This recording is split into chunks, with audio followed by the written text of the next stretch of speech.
I'm Jason Debley. Tonight's whiskey review is another in the Johnnie Walker brand extension as of late, launched in 2017, is Johnnie Walker Blender's Batch Wine Cask Blend. Have the bottle here. So the Blender's Batch, the concept behind it is that the blenders or master blenders at Diageo, the owner of the Johnnie Walker brand, have been doing some experimentation. So about a month ago I reviewed the red rye finish. It's now empty. Really like the red rye finish. I was quite surprised. Both of these products are positioned in between red label and black label. So a little more expensive than red, cheaper than black. And of course the quality is supposed to reflect that. Better than red, not so good as black. So this one, Wine Cask Blend, the idea is they took some spirit, blended Scotch, they aged it in wine casks and came up with this. Now, aging whiskey in wine casks is nothing new and frankly not very experimental. If you think about it, port is a fortified wine, sherry is a fortified wine, and for hundreds of years whiskey spirit has been aged in port and sherry casks and different varieties of sherry, which are blends of wine. Anyway, so Johnnie Walker are trying to say it's experimental, and then when you go to their website there's virtually no information. But I'm not going to bash them. I really like that red rye finish they did, and really until they finished it in red rye casks, I'd never really heard about that. But with wine casks, other distillers have already experimented in this area, like Bruichladdich. I remember a few years ago, Bruichladdich, now going back about 10 or 12 years ago, Bruichladdich released a bottling that took their spirit and aged it or finished it in Barbaresco, an Italian red wine from the Piedmont region. And they had taken the spirit, aged it in ex-Barbaresco casks, or Barolo, I think it was Barbaresco. And the end result, I loved it. I thought it was phenomenal. Also had a high ABV, no chill filtration, artificial color. What we're dealing with here, though, is 40% alcohol by volume, has chill filtration, and that artificial color. But for the price point, we're not going to be too hung up on that. And there's no age statement.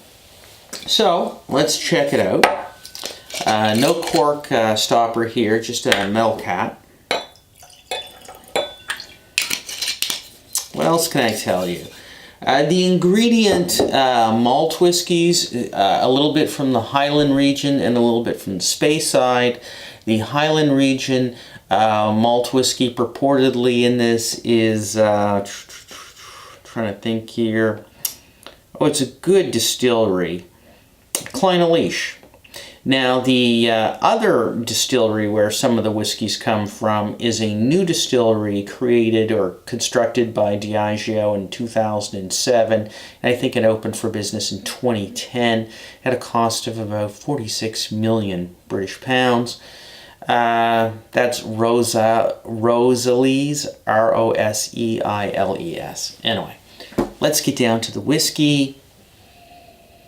On the nose, it's not offensive. Apples, grapefruit. A little caramel. Pine cone, a little bit of peat. It's kind of buttery. And I really do nose some sherry. On the palate,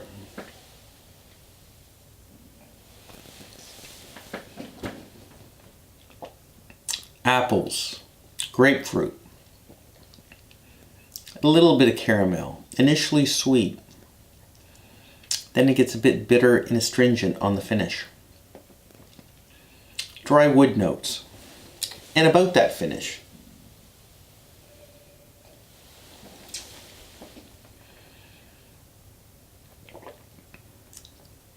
It's short, it's tingling, slightly grainy, bit of an alcohol note, grapefruit pith, lemon seed.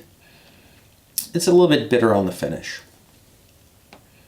Not offensive, not great, not complex.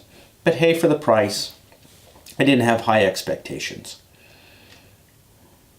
On the Diageo website, they promote this whiskey as being really good in ginger ale. I think like 1.5 ounces of this with 2 ounces of ginger ale.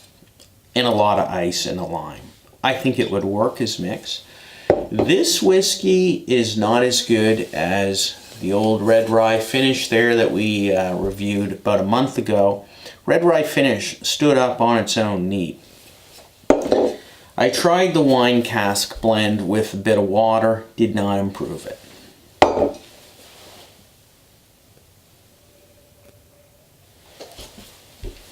This is not a single malt, but if it were a single malt, it would be competing with like Glenmorangie 10-year-old, Glenmorangie 12-year-old, Glenfiddich Solera blend, the 15-year-old age statement.